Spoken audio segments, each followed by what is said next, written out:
I don't need to tell anyone in this chamber. Quorum call. May I ask that the quorum call be vitiated? Without objection. Thank you, Mr. President. I don't need to tell anyone in this chamber that our nation is at a crossroads. We are at a crossroads. We have said for many months we would be at this point, and now we are here. For months we have said that we will need to make tough choices and difficult decisions.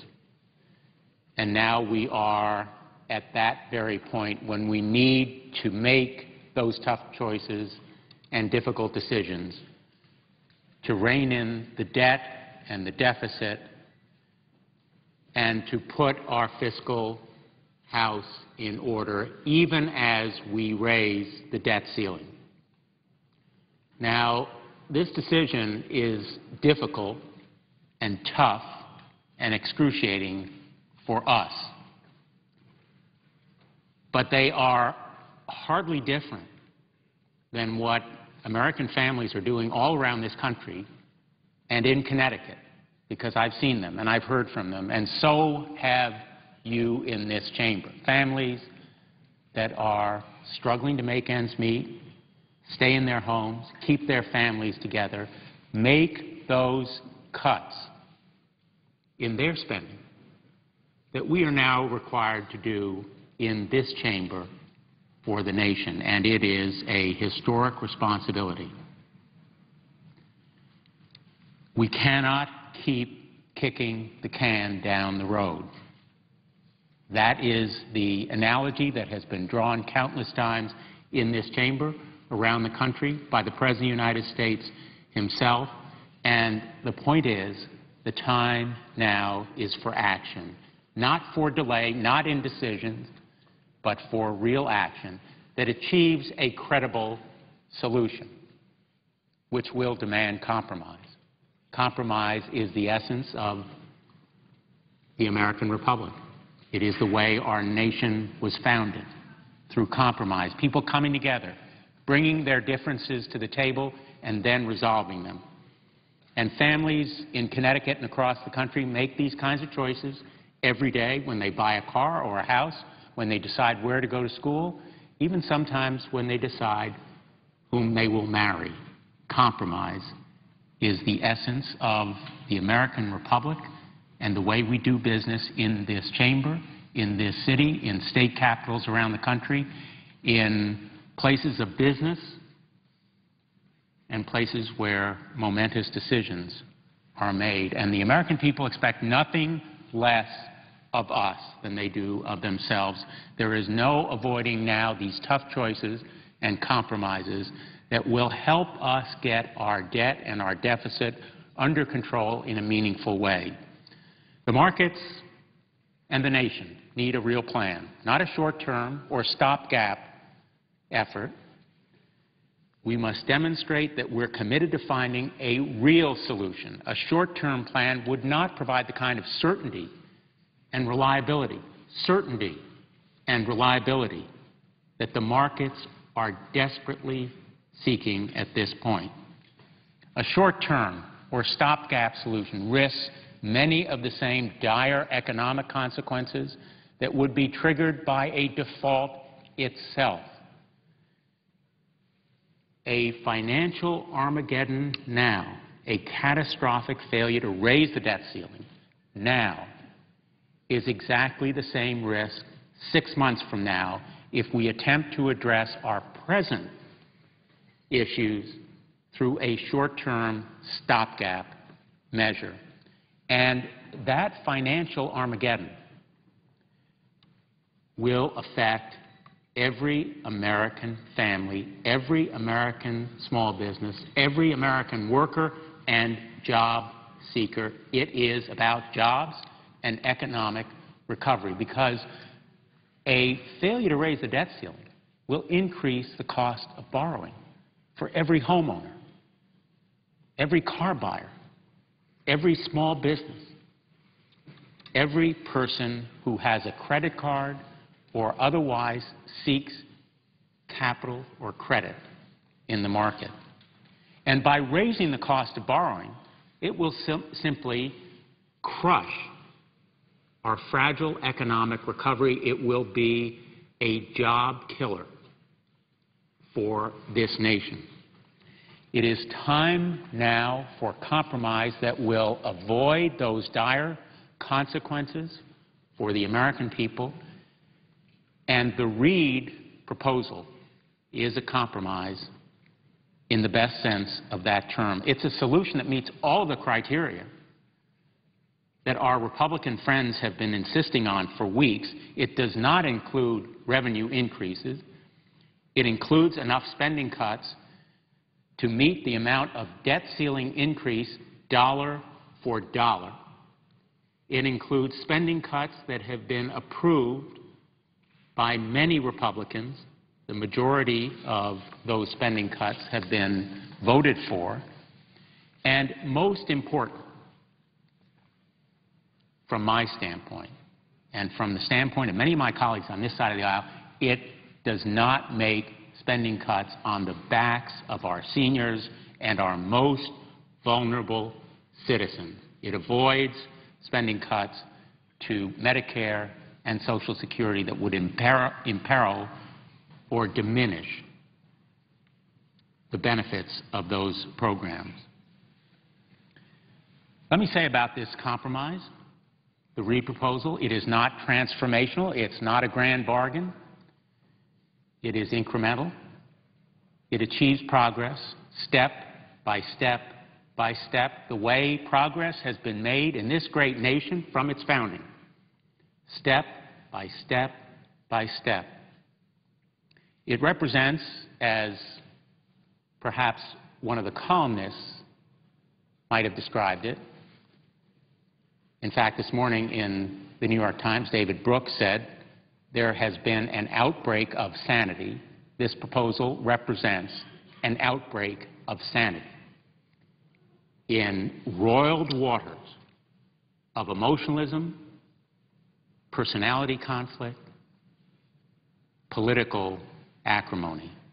So I hope that my Republican colleagues will join us in seeking and ensuring stability for the markets and for our fragile economic recovery, and focusing on what really concerns the American people right now and should concern them, job growth. It is about jobs.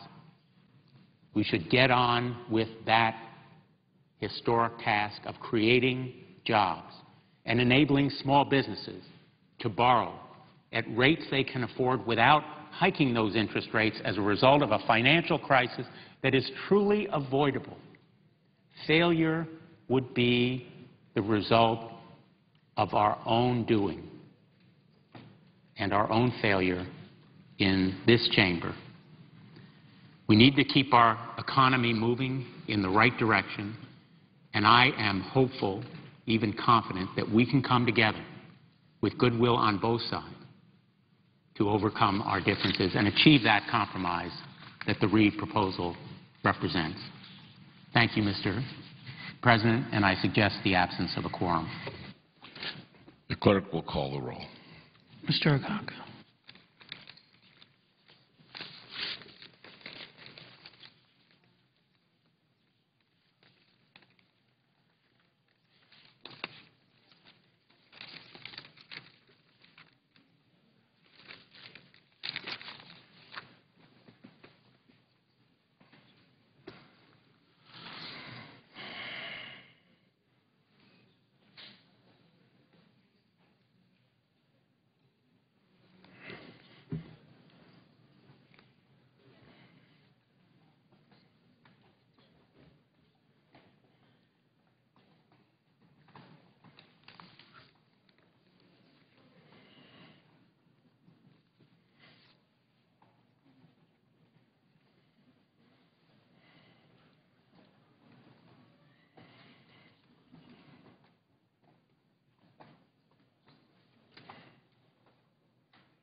unanimous consent that the quorum call be dispensed with. Without objection.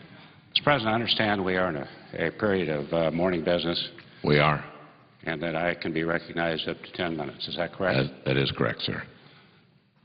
If I have something that strikes my mind that's terribly important, I might ask the distinguished President for an additional 2 minutes, but I'll wait until that time. I thank the President. In making these remarks, I want to emphasize that I'm not trying to be presumptuous or disrespectful in any way to the office of the presidency or to the President personally.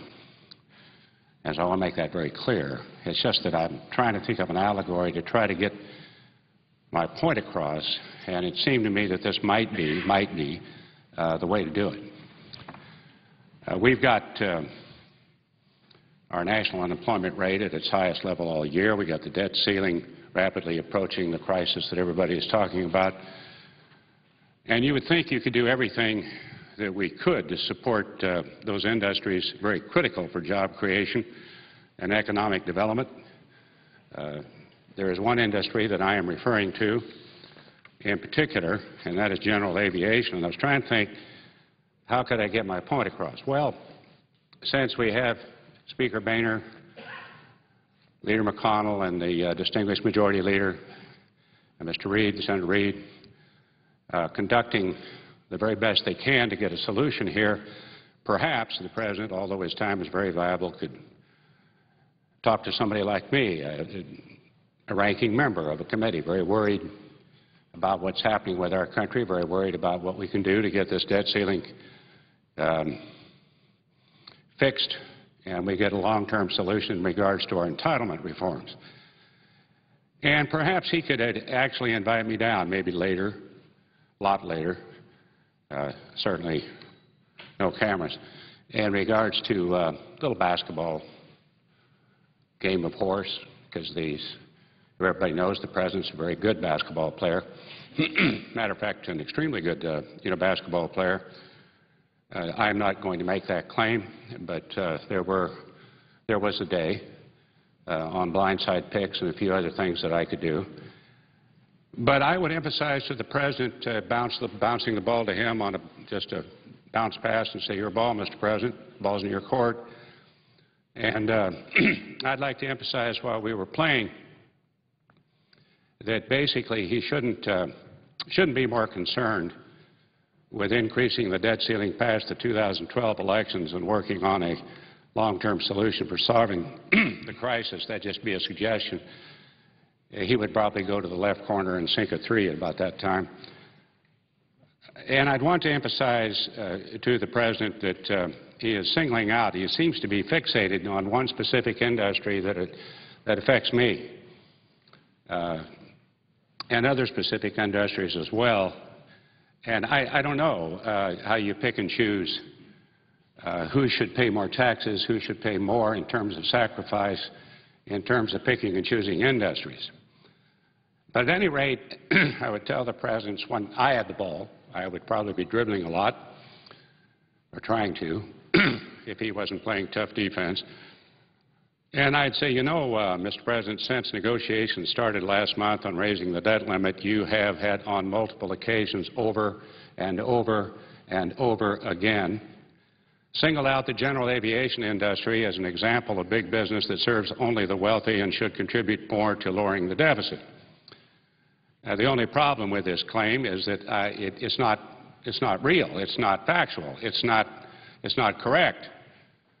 And so consequently, basically, I don't know. It's just, I don't know whether it's in his head or maybe the writers that write that stuff for him or that valuable information for him, that general aviation only serves millionaires and billionaires.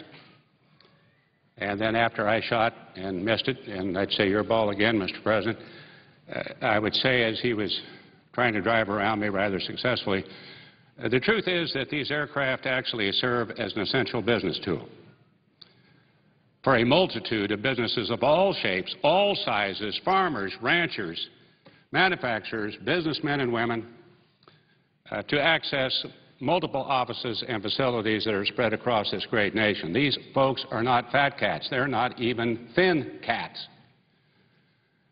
And I'd like the President to understand that managers and sales teams and technical experts, those are the people we're talking about who are in that corporate aircraft, to be sure, but it's general aviation serving the general public's welfare.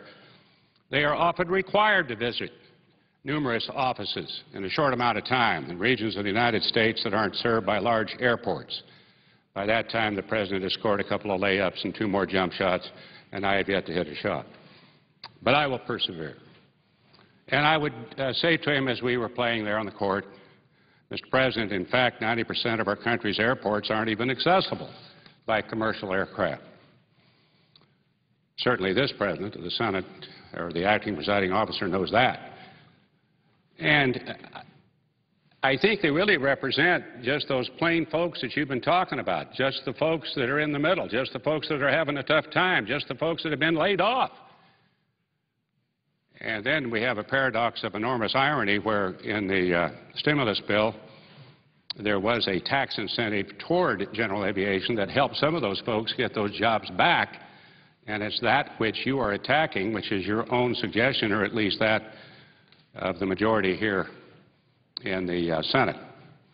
General aviation employs 1.2 million workers, annually contributes $150 billion to the U.S. economy. That's a mouthful. By that time, the President probably stole the ball and scored another layup. Playing horse, you got 5. I'd probably ask him to play 10, spot me 10. Just last year, general aviation, I would point out to the President, delivered 1,334 planes. That is a value of $7.9 billion. Over half attributed to exports, and that is what the President wants to achieve in his trade policy.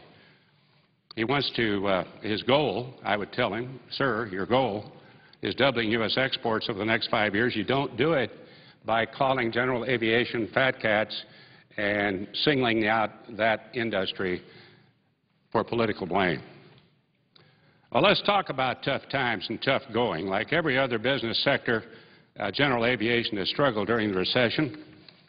At that particular time, I would claim the President fouled me with a sharp elbow, and I would take a free shot, and I would say, now, wait a minute. Unfortunately, this has resulted in layoffs among many high-skilled, high-paying jobs in this industry. And once again, Mr. President, that's a 2-shot foul, by the way, so I have a little time. I said to help offset these job losses, or I would say that, and incentivize the purchase of this aircraft, why Democratic members included a provision in the infamous stimulus bill to accelerate the depreciation schedules for a wide range of capital investments. Now, in Kansas, Cessna Aircraft, accelerated depreciation was a key factor, and Cessna and its suppliers were able to keep the 1,000 jobs, the just plain folks that I would tell the President that he constantly refers to in his public comments. And those folks are not fat cats. Again, they're just folks. They're doing the job to produce a product in the United States that we're very proud of, and we certainly don't want them to go to Mexico or go to Canada. Some have already left. So it came as a pretty big shock that you, Mr. President, I'm still on my second shot on the free shot. He's now asking me to quit talking and start shooting. But I would say that it comes at a pretty big shock to those workers that yourself and the Democratic members in both chambers would direct an attack on this industry. And this is true to me. I don't know how many members of the Senate, not too many, but my word, I don't know how many members of the House have heard that corporate jet, there's a ring to it, I guess. But at any rate, why would you repeal a tax provision that has contributed to job creation in a time of severe economic downturn, in fact, the one that you actually suggested? But there's more. There's more, Mr. President, your ball. On top of this, budget negotiators are considering implementing user fees on general aviation as a way to generate revenue. We've been down that road. Let me be very clear. If user fees on general aviation are implemented, we could very well see the beginning of the end for this critically important U.S. industry and jobs for just plain folks. With all that's going on, and I hate to remind you of this. By the way, I just scored a hook shot, Mr. President. It wasn't very pretty, but it rolled in, so it's about, what, 8-1, something like that. At any rate, I'm coming back. When you mention corporate jets 6 times in 2 paragraphs in one speech, and that is repeated on the various pundit shows on TV over and over again as a fat cat industry, that's most unfortunate.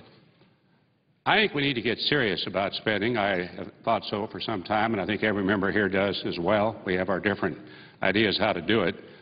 But I also believe it makes sense to consider those provisions that would actually have a measurable impact on reducing our more than $14 trillion national debt. And I would ask, as I bounce past the ball to the President, and he heads for that left-hand shot in the corner again, and I'm hustling to try to keep up, I say, why? Do you have any idea if you just taxed all of general aviation, what that would amount to?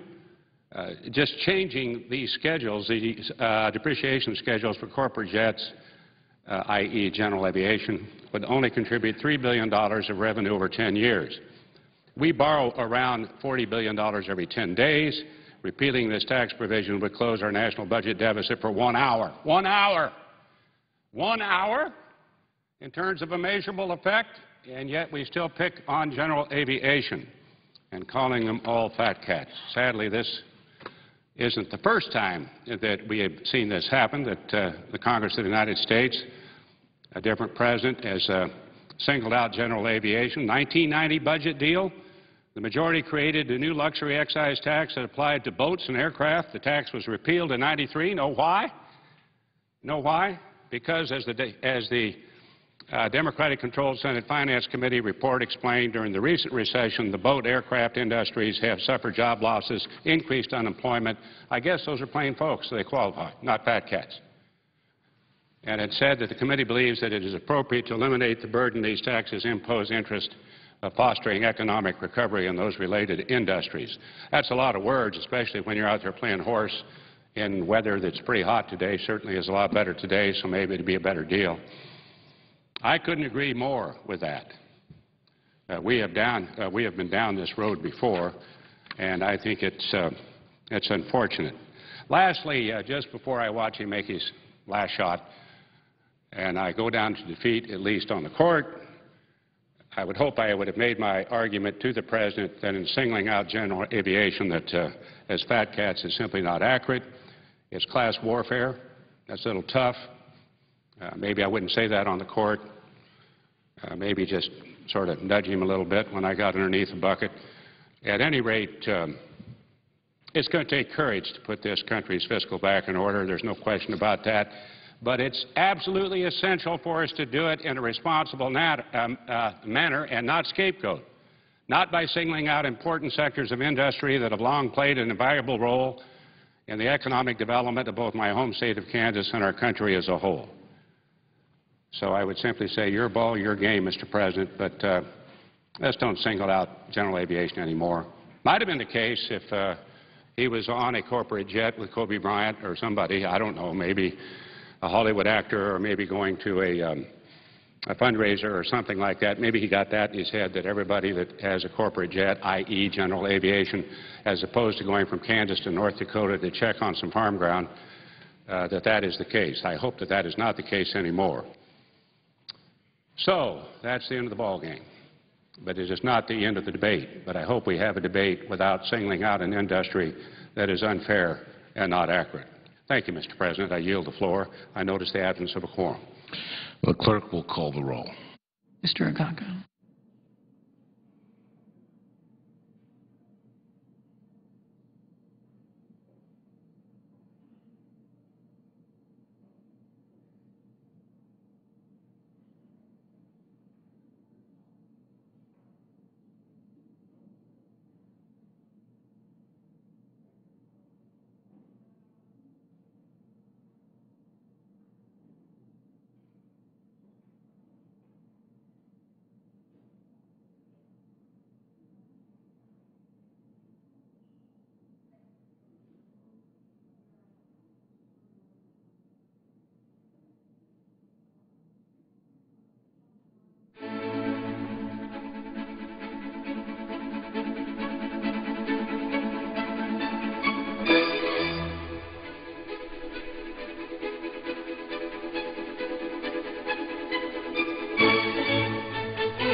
that further proceedings of the quorum call be dispensed with.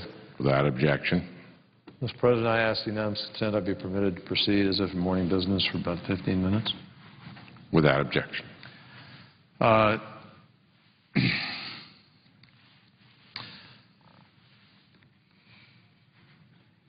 President, this is a dangerous time for our country. And what amazes me for the time that I've been here and privileged to serve the citizens of Massachusetts for 27 years now is that never have I seen a moment where the consequences of inaction can have as potentially a damaging effect on our country as the consequences may if we are downgraded in our debt. Just downgraded, not even defaulting. And yet, some of our colleagues in the United States Congress, particularly on the other side of the aisle in the House, are, despite all the evidence, all of the judgments made by knowledgeable people, by economists, by business people, by outside observers about the danger and inadequacy of what they're proposing, despite that,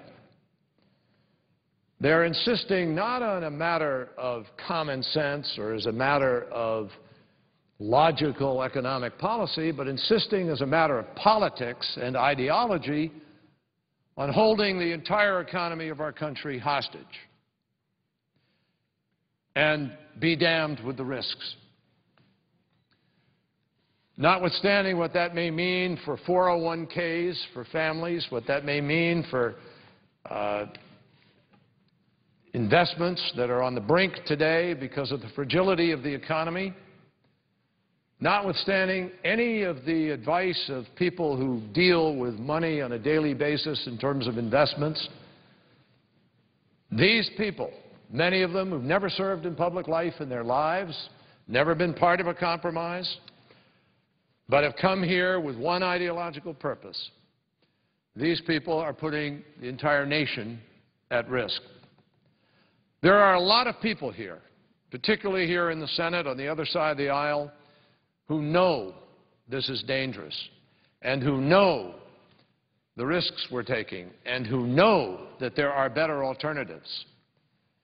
But because of the politics of the situation, they're being locked in, not allowed to stand up and exercise, or at least unwilling at this point to stand up and exercise their judgment and, frankly, their responsibility as sworn to uphold the Constitution of the United States of America to come here and do the business of our country. The deadline for default may be just a week away, but no one should have any illusion that what is happening right now today is already hurting the economy of our country, and it's already hurting our country. This is embarrassing for the nation. It's embarrassing for the United States of America to be having such a dysfunctional display for everybody in the world to see that we who run around the world promoting democracy are unable to make our own democracy work right here at home. And the fact is, all you have to do is read today's article in the Boston Globe with the headline, "Uncertainty Has Massachusetts Firms Wary of Hiring." That's what's happening right now. This is already having a negative impact.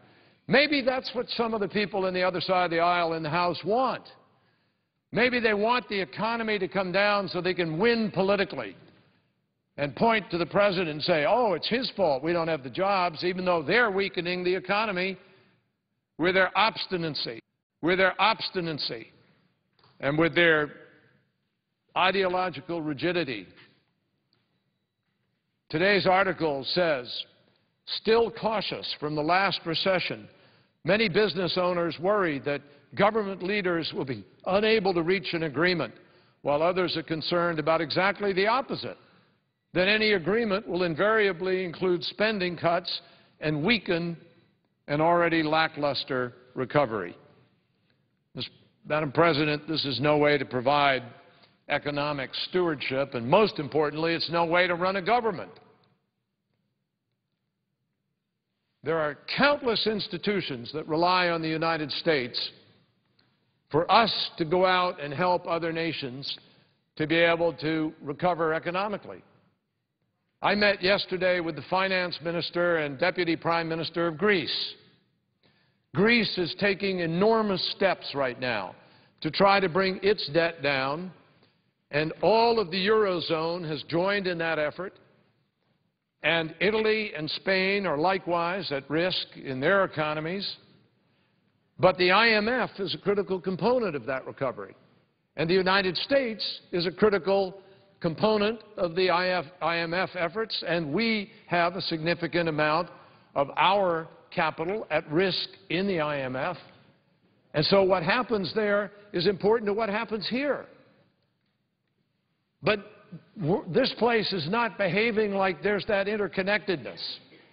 And let me tell you what I hear from a lot of smart people, smarter than I am about the economics, but I listen to them and I can tell they're deadly serious when they say that we're playing with fire with respect to the Greek recovery and with respect to Italy and Spain and the rest of Europe. And if they start to go down, then you have a cascade and it begins to have a greater impact on the United States of America. That's what's at risk in this dangerous game of political chicken that is being played by people of such ideological rigidity that they're unwilling to even compromise. I heard an interview yesterday with one senator and a television commentator on one of the cable shows who asked him repeatedly, well, what are you willing to compromise on? And in the end, it became clear that he wasn't willing to compromise on the fundamental notions of how you arrive at an agreement here. We need to reach out across the aisle, both of us, Democrat, Republican, reach out across the aisle and come together on a deal, on a solution to a critical problem that challenges all of us, where there is a solution staring us in the face.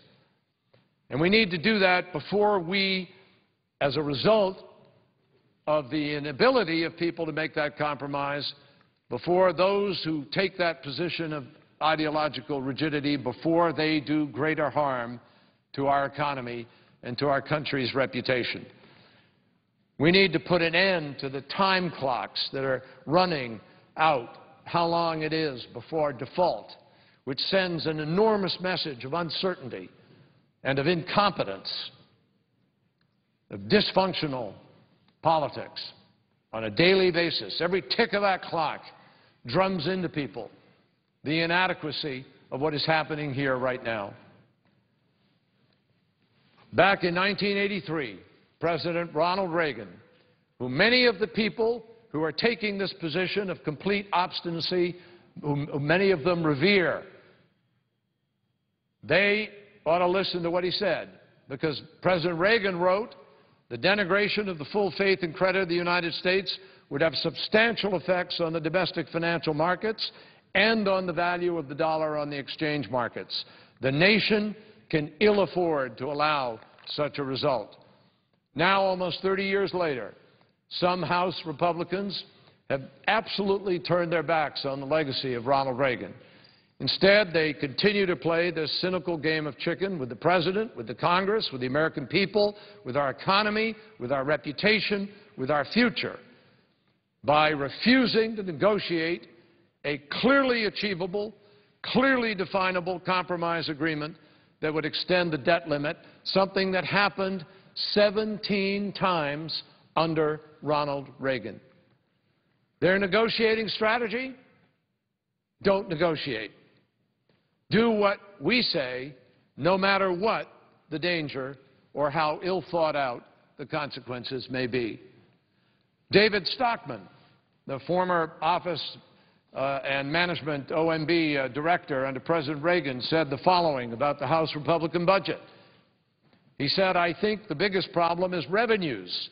It's simply unrealistic to say that raising revenue isn't part of the solution. It's a measure of how far off the deep end Republicans have gone with this religious catechism about taxes. In taking this extreme approach, the House Republicans have also made a dirty word out of a basic tenet of American democracy: compromise. I mean, do they know nothing about history? Have they forgotten about the Missouri Compromise? Have they forgotten about countless great compromises that brought people together to pass some of the great efforts of our nation with respect to the social structure of our country? The House Republican Party has taken this approach, even though they know and agree with what Ronald Reagan said 30 years ago, and they know it's true today. Now, experts are telling us that even a short-term crisis could lead to a permanent downgrading or stain, if you will, on the treasuries of our country. It could prove particularly damaging to the willingness of foreign investors to buy treasuries. If foreign investors start to shy away from treasuries, then they're going to become much less liquid. As Lou Crandall, who's the chief economist at Wrightston ICAP, wrote or said, he said, you could never get that liquidity premium back if you create a precedent. That's the thing that would be irreparable. The end result of such a scenario: higher interest rates in the United States. Madam President, I just met a few moments ago with a businessman who is engaged in major investments here in this country and elsewhere on an international basis, who told me, who reinforced to me the danger of what we are facing right now in just a downgrade. What he said to me is that nobody can tell you what the real impact of that downgrade is going to be. What happens to valuations all the way down the economic food chain? What happens to credit? What happens to the judgments about interest? What happens to the judgments about the auctions and the next market and so forth? Nobody knows. He can't tell me, and he does this for a living and has very successfully for a lifetime. And that's what they're worried about. There's a moment here.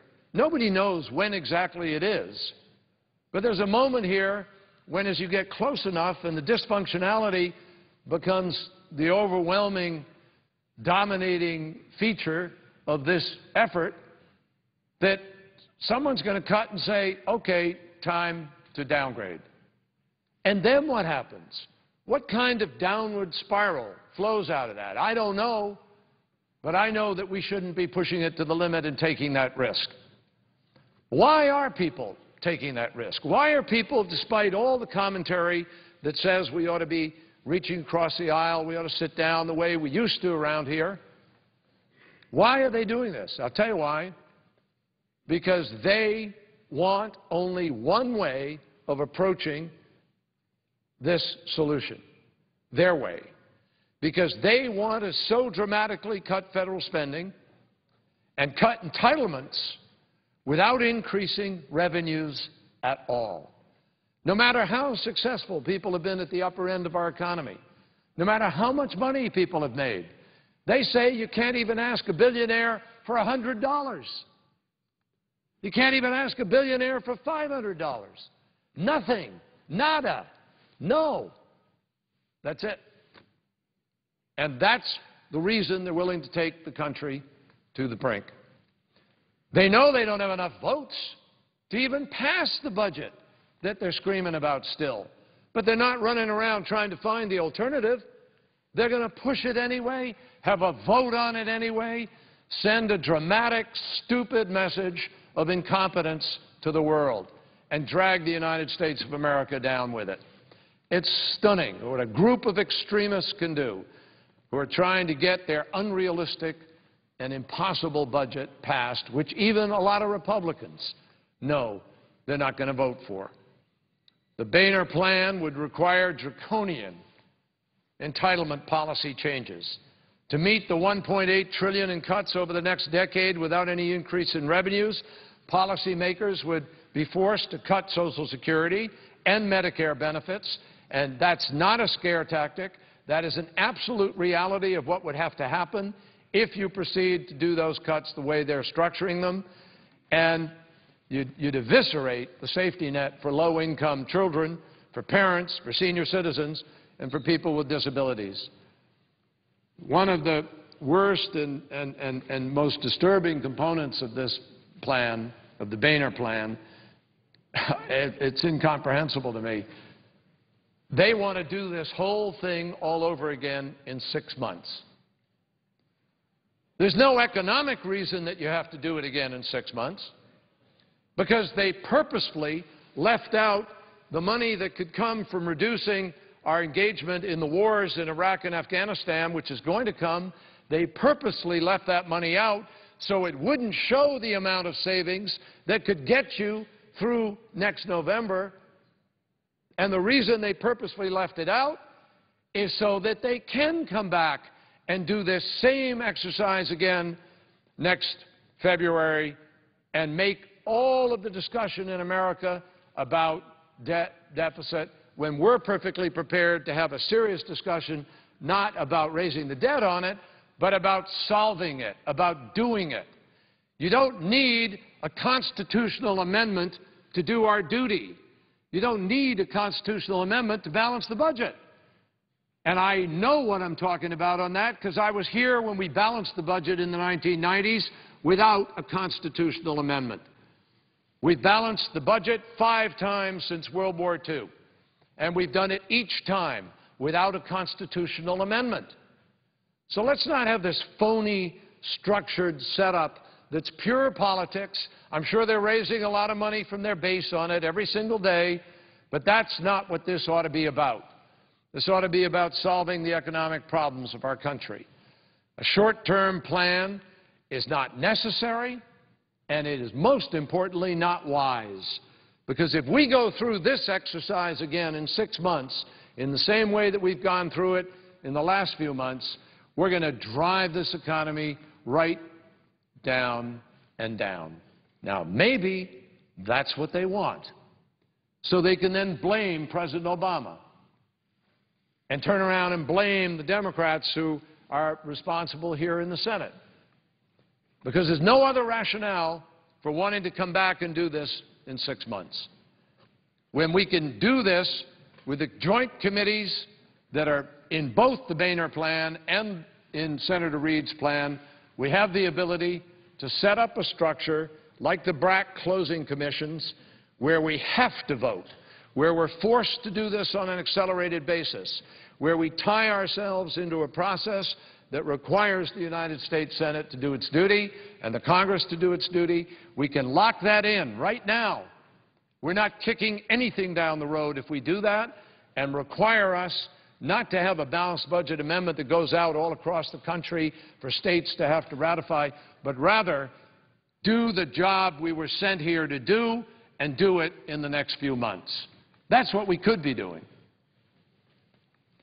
If we don't do that, then the downgrade that may take place somewhere in the next days could drive up interest rates, and that'll have a negative drag on the economy to boot. And anybody with a student with a student loan will feel that impact. Somebody with a car loan is going to feel that impact. Anybody with a credit card is going to feel that impact. People with mortgages will feel that impact. And that will mean more money out of pocket to make up for the dereliction of duty of the United States Congress. Madam President, these are completely dangerous and uncharted waters that we're sailing into. And I think at a time when the global economy is facing enormous problems, any downgrade of our nation's credit rating could have disastrous effects for our financial system in terms of those other countries, which I've already talked about, and I think it's an unacceptable risk. An unacceptable risk. And it should require us to find the compromise and find it now. I might add that the Boehner plan is not even supported on Wall Street. Let me quote Christian Cooper, who's the head of the U.S. dollar derivatives trading in New York at Jefferies and Company. And he said, from the market's point of view, a two-stage plan is a non-starter because we know it's amateur hour on Capitol Hill. and we don't want to be painted into this corner again. He went on to say, there is significant risk of a downgrade with a deal that ties further cuts to another vote only a few months down the road, given the significant resistance to do the right thing now. Now, I think that's, frankly, I think that's logical. Every American can understand that. If you've got some money to invest and you're sitting there watching what's happening here right now, and then you learn that our way of dealing with it is going to be to have another vote in 6 months for the same reason, to lift the debt ceiling, when everybody knows we don't have to do that, would you say, oh, that's a really good, clear climate for investment? Let's go put our money into whatever it is out there because we know Congress is going to do the right thing. No, no way, Madam President. Everybody knows that. The fact is that the President has said he's going to veto the Speaker's plan. So, Senators, we know he's going to veto it. We know it's a bad plan, and we ought to stop discussing proposals that are going to go nowhere and get the job done for something that can bring everybody together. Now, in an effort to forge a bipartisan compromise, Senator Reid has reached way beyond what many members of our caucus really wanted to do or think is the appropriate balance here. But we're acting responsibly in order to try to get the job done. And so we are willing to extend the debt ceiling through 2012 without revenues at this time, with the understanding that we will have the ability to be able to come back to the floor with the process of a joint committee, providing it's tied to a very clear schedule with very clear requirements about no filibusters, with very clear requirements about amendments and voting. Madam President, I'd ask unanimous consent that I just be able to wrap up fairly quickly. Without objection. Madam President, the spending cuts that are in Senator Reid's proposal are only those that Republicans have previously agreed to. So no revenues, cuts, $2.7 trillion. We go through the year to give certainty to the marketplace, and we have cuts in there that the Republicans have already agreed to, and again, a fixed period of time. I think that proposal gives our economy the certainty that it needs in order to create jobs now, not 6 months from now, not maybe sometime next year. Everybody understands how anemic America's job creation is now. The last thing the job market needs is this kind of brinksmanship, gamesmanship, and cynical effort to hold the entire economy of our country hostage when better proposals are actually on the table and in front of us, which everybody can understand. The Majority Leader's proposal includes the following, includes the capacity for that joint committee to include recommendations and legislative language on tax reform. We all know we need tax reform, and I believe that the Senate and the House ought to do their job, both of us.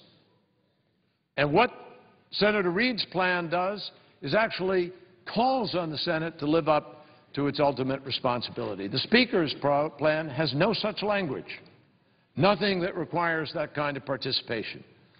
The Deficit Commission was chaired by former Republican Senator Alan Simpson.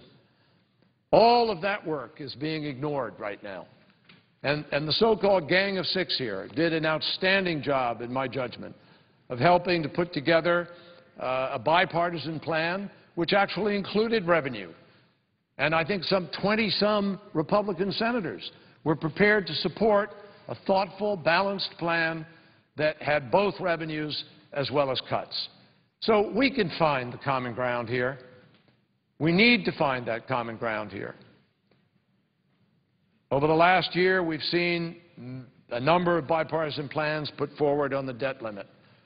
I think that the effort of the Gang of Six really exemplified the best tradition of the Senate, where a group of members reached across the aisle and worked with each other to tackle the tough issues. That's how we got a budget deal in 1990.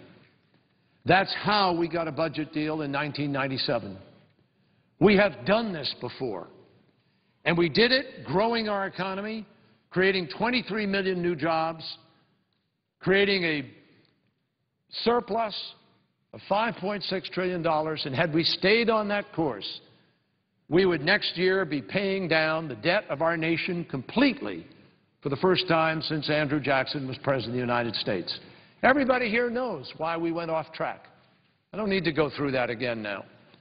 But I think that we will not be able to resolve this current impasse until colleagues on both sides of the aisle, and especially in the House, where there seems to be the greatest ideological resistance to common sense right now, decide to put aside that ideology and decide what is best for the United States of America. We can't be responsible if we don't get serious first. And far too much is at stake for the Senate to do anything less than the United States Senate was intended to do at moments like this. We are called the world's greatest deliberative body. There aren't many Americans who would look at us right now and give us that appropriate moniker. We have to earn it. And I think in the next hours we can do that, Madam President, and I thank the Chair and I thank my colleague for their forbearance. Madam President.